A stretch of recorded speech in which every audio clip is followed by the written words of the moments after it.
Hello. Oh, there we go. Hello, everyone. It is me. I'm a nerd politics, and today I'm going to try to abbreviate as much as I can here and talk to you all about the presidential debate, the second one, or technically the first. Take it, whatever. Trump's second, Kamala's first debate on September 10th. I was going to make a examination essentially right after the debate happened to upload, but it was so long, nearly an hour long. And I don't want to bore you guys. Obviously, I don't want my dreadful voice getting in the way of people. Um, so I'm going to try to abbreviate this as much as possible, but obviously, with that being, is that it's going to be very hard to abbreviate on some things. So obviously, it was a nightmare. The debate was just a complete, utter nightmare, not successful. Um, and some people, Republicans, are saying, "Well, Trump did amazing," and but Democrats are saying that Kamala Harris, oh my god, I never thought she would have done so good. Like there's definitely leaning sides. Being that I'm a political debate student and a public speaker, I feel as if neither of the candidates won in this debate. Neither of them won, but none of them essentially lost either. They did have a lot of great points, each of them. Um, but I do generally like to believe and think that the debate was horrible of both candidates, and no one won, no one lost. So I was watching on NBC, which I'm not a big fan of NBC, but the family's all together, right? When you're the odd one out of the family, you kind of have to just sit and watch what the commentators have to say. And I'm sorry, but when I watch the debate, I don't want your opinion on your issues and how you'd fix them. I want your opinion on what can the candidate do to make themselves the best fit during the questions, or how to answer the questions in a way that persuades the people to trust, right? Like that's what I want to hear. It's not what you're going to give me, but it's what I want. Um, and then you also get to hear from undecided voters, especially in Pennsylvania, which at the time was uh, I think, leaning Democrat by 0.1%, 0.1%. And so, it's a very battleground like state to win, especially for winning the election. The blue wall states become very important to Democrats as well as to Republicans, especially in this election. And undecided voters at the beginning, were saying like, how am I supposed to how am I supposed to take these two evils and trust them? Completely fair. I think all politicians, Republican, Democrat, Independent, Green Party, etc., they're self-interested. It's what can I do for myself that makes me look good, and then say, what do the supporters like about it as well. They don't really. A lot of politicians don't go out and help the people. There's been very few presidents in history who have said what they're going to get done and actually did it. Abraham Lincoln being the best example of someone who said, I will not allow slavery, and slavery was abolished. Um, yeah, there's so very few presidents that really got their accomplishments done or even mentioned. Of course, with Biden, all the things he trusted to do and trusted were really important, he never did. And when he took efforts, they failed horribly and tried again and again, and they just ruined everything two times more. And then Kamala steals Trump's policies. This is referring back to the no taxes on tips. Trump has been saying many proposals on no taxing on this, no taxing on that for a long time, even outside of the presidential race. He's been saying that way before in the early 2000s, and even when he was thinking of running in 2012. And they're great proposals. Like recently, his most recent proposal is no taxes on overtime, which is, if you want to work more, why should you tax me because essentially, I guess the idea is you work more, I'm going to get more money because you already got your max. No, that's stupid. If you're wanting to work more time than you're expected to, I would suggest it's because you have a high interest in the job that you are working at, or you are covering someone else's position at the during moment. And it's really hard to know what those things are, but I'd imagine it's a lot of interest. No one just stays overtime because, oh, I ought to. It's more like I like what I am doing. And if that being the case, if that's the case being, then no, you shouldn't be taxed on that. Let people work, let people get paid, let people have phosphorus lives, um, that they can live with great values. Don't take it away with taxes. Taxes suck. No one likes them. They were supposed to be temporary. They were not supposed to be monetary and secure forever, kind of thing. Um, and then, feeling there's no credibility of the two. So I think that's true all within itself. Um, and then I actually mentioned moderators can lose credibility and ground quickly if they don't have prior research or interviews to further catch candidates on what their beliefs are and what they say. Very true. And, this leads down into what has been saying over the past 2 days now, with essentially, ABC being far left, fact checking Donald Trump on his say, but not on Kamala's. And it's the same thing where these moderators can easily lose credibility quickly, as they are now, because they're willing to fact check everything that Trump says, but they're not willing to fact check everything Kamala says. You lose credibility, you lose trust from half of your audience the second you do that. You have to make it equal. You have to give prior research to who they are as a person, what they're willing to value and give to the people, and what it is they're going to do in order to get that done.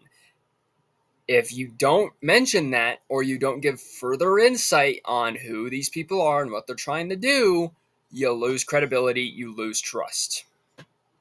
So the first topic was the economy. Kamala talks about lifting up the middle class through a new source of economy, a new economic system called opportunity economy, which, by her meanings of it, if I could simple it down to simple terms, is giving everyone a second chance. No one deserves to fail once and never come back up again, which is true under any economic system, unless you're an authoritarian government like a communist regime. The problem is that the Biden administration that Kamala Harris has helped in conjunction with as a vice president has only made it worse, to where people can't even have first chances, like people who are just getting out of high school, people are just getting out of college. They don't even have chances. A lot of them don't have chances to go out in the world and get successful jobs. Even if it's paycheck to paycheck, it's very hard to live off of that. So this opportunity economy doesn't make sense when the economy is so bad that having a first opportunity is harder and a second opportunity is nearly impossible. She talks about giving tax cuts, $6,000 for children tax, being that children, they need a lot of necessities growing up. You need food, you need water, you need energy, you need housing, you need schools, public schools preferably.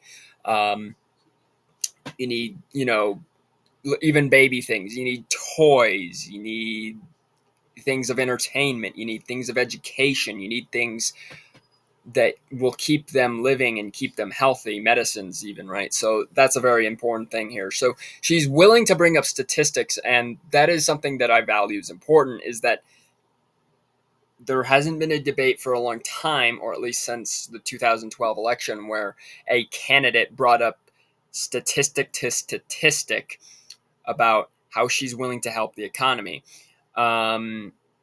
Trump doesn't bring that. Trump kind of brings this motive of, okay, you had 3 years to do it. Why didn't you? And in the past, I was doing great, and you could see it in the numbers if you researched it yourself, which brings more people to research who he is, what he's done, and get a better understanding of what he is doing now. If you just tell people the statistics, it is good, but if you don't have a source of credibility of where that takes place, like your own bio kind of who you are, who you came to be, what you're willing to do, who is willing to get on board with you, if you don't have people research that in their spare time, which with Kamala they don't, then there's no real trust. There's no real boundary of, okay, I could trust you and I can't trust you. It's more like I don't know who to trust. She talks about a $50,000 tax deduction of small businesses. In this economy, it should be a lot more than $50,000, but hey, what you be you. And then goes on lashing at Trump, saying he wants 20% tax on all goods and resources. You know that bowl of cereal that you were paying $9 for under our administration? Well, he's gonna make you pay $20, or he's gonna make you pay $12. What? Like, no. Compare the years. Trump's administration from 2017 to 2021. If I wanted to get cereal, it costed me $2 to $3. It was pretty reasonable at that. It costed what it costs now per gallon of gas to buy a box of cereal.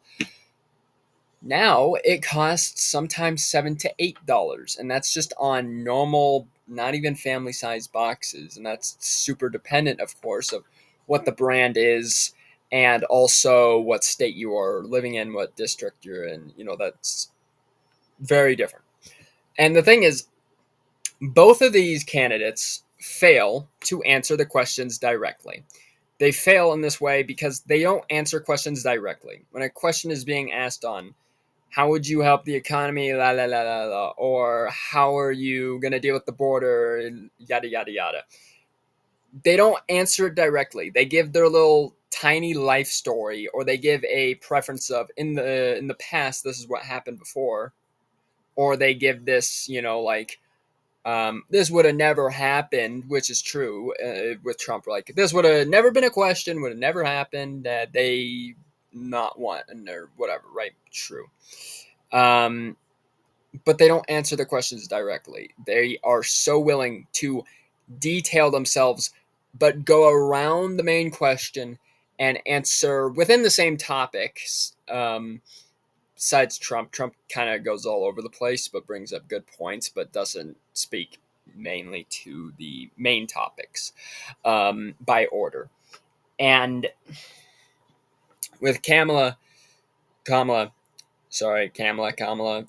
Harris, whatever, she is able to answer the question not directly to a yes or no and here's why, but more of a here's a detailed answer of where I am, where I've gotten here, and here's the answer. I want a direct answer that says yes or no, or a concept or something that's direct. I don't want a story to drastically take and consumption of time. I don't want that. I want a straightforward answer, which is never going to be answered on any debate ever, because it never has been.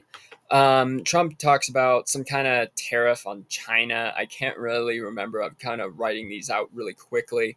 No inflation caused during his presidency. There's also, this is the first time in, I want to say about 20 years, actually more than 20 years, where a president has came into office and has started no new wars. No wars started. Isn't that kind of interesting? I think so. And then, of course, millions of illegal immigrants coming into the country stealing jobs. That's very true. Immigration has been a problem for the United States since the very get-go of the United States, and it's only gotten worse. And the problem is with Democrats is that they're allowing these people to come in here full throttle, just come on in here, bring in drugs, steal others' jobs that are needs. And some schools are accepting 22-year-olds. Like in North Carolina, there was an example, and Ohio, that new immigrants, not very good at speaking English or anything, who are in their 20s are getting accepted as freshmen in high school. Those are people that are amongst 13 or 14 years old. That is a no-no in all. That's just a no-no. There's no acceptance of that. And then he also talks about Venezuelan gangs taking over Aurora, Colorado. I don't think they're taking over, but I wouldn't say that. I would say that there's a problem amongst, again, the immigration problem. Venezuelans, a lot of South American countries don't even have bad crime rates anymore because they're all here causing crime here, endangering more lives. Kamala brings up worst employment rate since the Great Depression and worst attack in America since the Civil War. She really went drastic on this level. She says that we had the worst economic decline and unemployment rate under Trump's administration since the Great Depression. You have no idea. You have no idea how bad the Great Depression was. You were born in what, like 1960 something? Trump was, again, born in 46. So he has no idea either. But I guarantee you, his father did. And I can guarantee you this: the Great Depression affected so many people that we were eating bread. We were eating the smallest pieces of bread that were maybe like this big. And you would be lucky if you even had water in your house. That's how bad that was. And with unemployment, you would be lucky if you were working. The thing is, under Trump's administration, there were a lot more jobs. There were a lot more jobs available.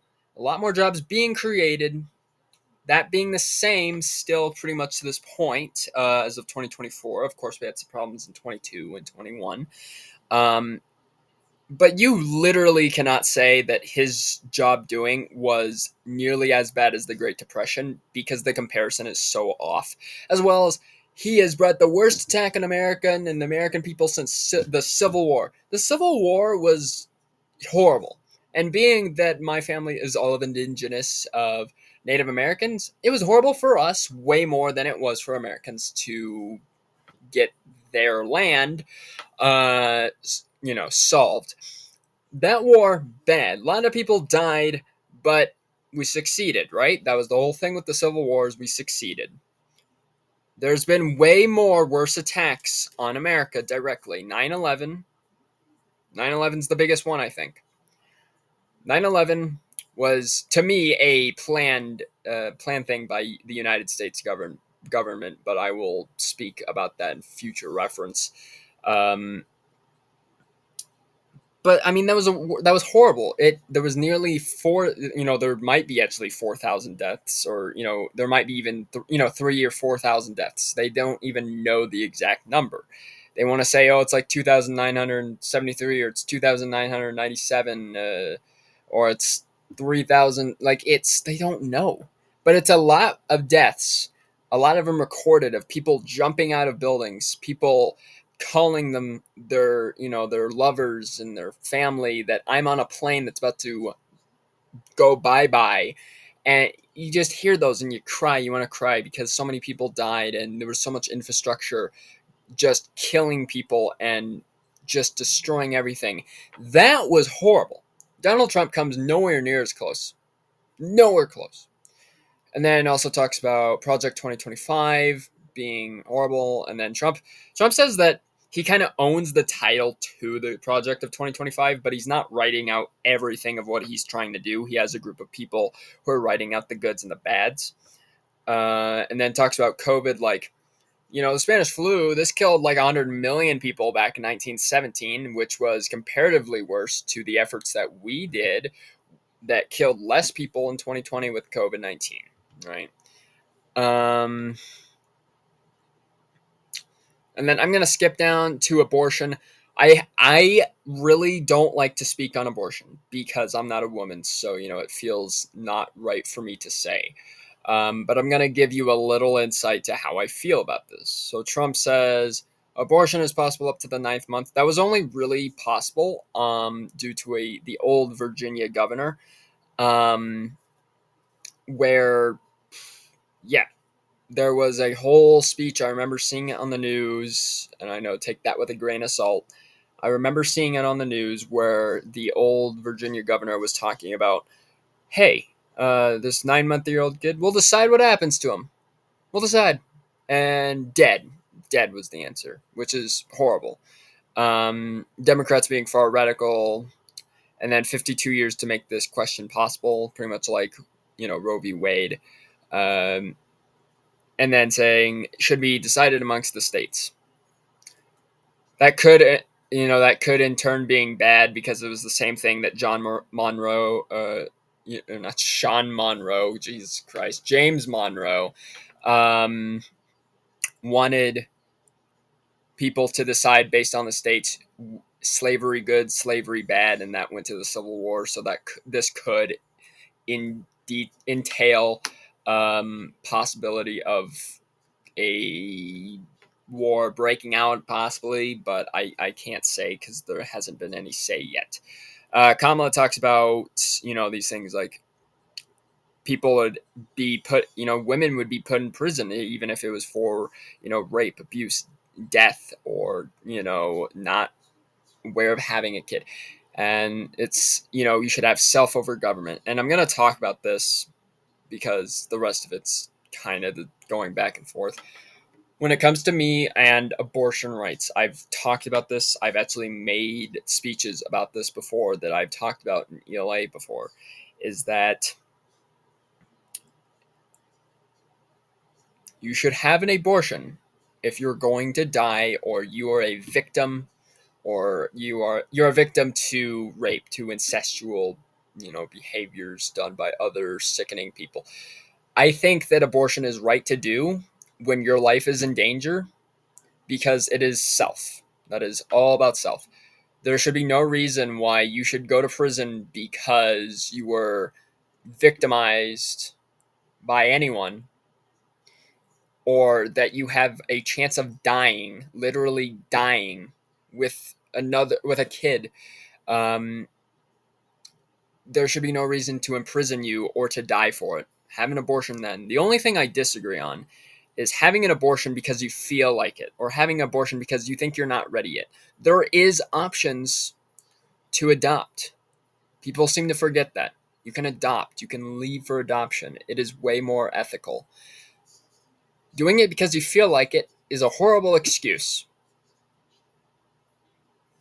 And if you're going to be safe about it, do it with protection or have, if you feel like, okay, I don't feel right, there's something wrong here, go to the doctor.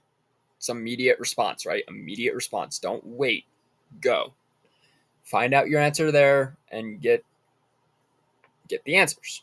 But I do think adoption is right when only it's not of abuse or, an assaulted thing, a battery, a rape charge, any of those things that are far horrible things like you're going to die or you're a victim. That's when it's acceptable, especially for, because not all of these women having kids are of the age. If you're a victim of sexual assault, sexual abuse, chances are you're probably under the age of 18. And there's no reason why someone under the 18 should carry a kid with the risk of death or with the traumatic effect of they had a kid, but the only reason they had a kid is because they were groomed, they were abused. There's no reason why that should be acceptable in any form. But I'm not a woman, so I can't really say, but I feel like that's understandable. Don't have one because you feel like it, and, you know, you could just go for adoption. But do it if it's causing you a possibility of death or traumatization. That's the whole thing with me. That's how I support it. The next problem was the border, and I think the border is very self-explanatory. Like, they're bringing in guns, lethal weaponry, and fentanyl all over the place. Who laced my fent with weed? Stuff like that. Kamala says go to a Trump rally because she's trying to integrate him, as in like they leave all the time because they don't like how he works. Sure, woman. The last time you did a rally, it was literally the size of 70 people in a school gym. Okay, like you don't have people that want to support you. You don't have people that want to go out and watch you. because you speak gibberish. You yap. I yap, but I yap with dedication. You yap just because you don't know what the hell you're saying. Um, Immigration's going to cause World War III. Trump says, I don't know. That's a pretty far stretch. They're eating the pets. The Haitian people are eating the pets. When I heard that, I laughed out loud. I was like, no way. No way are they eating the pets. I don't know. I have no idea. If they are, that's sickening. But if they aren't, that's, I don't know. That sounds like something you would hear as a Facebook boomer. I just don't even know where that was coming from. And then Kamala mentioning other people like John McCain, Mitt Romney, George Bush, George Senior Bush, like saying he is not fit for the job. He is a dictator, like Rhino Republican kind of talk, right? And then Trump saying, "You're fired. You're fired. Nope, you're fired. I fired you. I fired you. I should have fired you." Right? Like that thing. That common thing.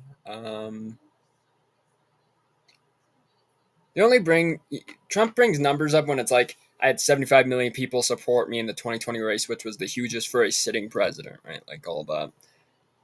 And then, yeah, they talk about the wars with Palestine and Israel and Ukraine and Russia and also the problems in Afghanistan, stuff that I think most people have heard about. I'm not going to talk too much on it because people have heard it before. But when it comes down to it, I don't think there's winners or losers. Trump brings up a lot of good points, but doesn't ethically put them together with intentions that meet either being good or bad, or necessarily meet the ends of, okay, this is what it is, this is how we're going to fix it. He kind of just brings it up just as a, oh, remember this, or hey, hear about this, which is, to me, it's not a really good way of argumentation. He is, though, very strong about being quiet when he needs to be. That's something he has developed and been very good at since the 2020 election, obviously. Um, and then Kamala Harris, she does really bad on behavioral kind of problems, like behavioral emotions. You're supposed to kind of have what is called like a poker face. You kind of have to, kind of like this. You kind of have to be serious, blunt, straightforward, not snickering, not laughing, not being like, could you listen to this guy? Or, talking, mumbling while someone else is talking. She did do that a lot, and that's not acceptable as a candidate to talk over others when others are talking. It's disrespectful. And also, you're not supposed to laugh and outlandishly, you're not supposed to outlandish at people. You're supposed to give people at least a little bit of respect. That Trump, too. I think both of them could have said something good about themselves or more about each other than themselves, sorry, which they didn't say. So, really, I was disappointed because neither of the candidates had a great win, but they didn't have a great loss either.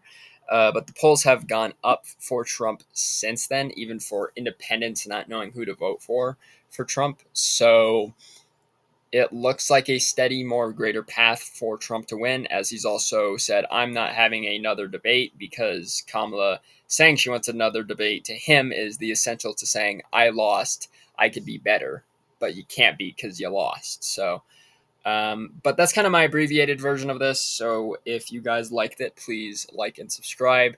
And you guys can leave your comments and everything about the debate and everything else you want to mention. So until then, I will see you all in the next political video. And that is it. That is all. Peace out, everyone.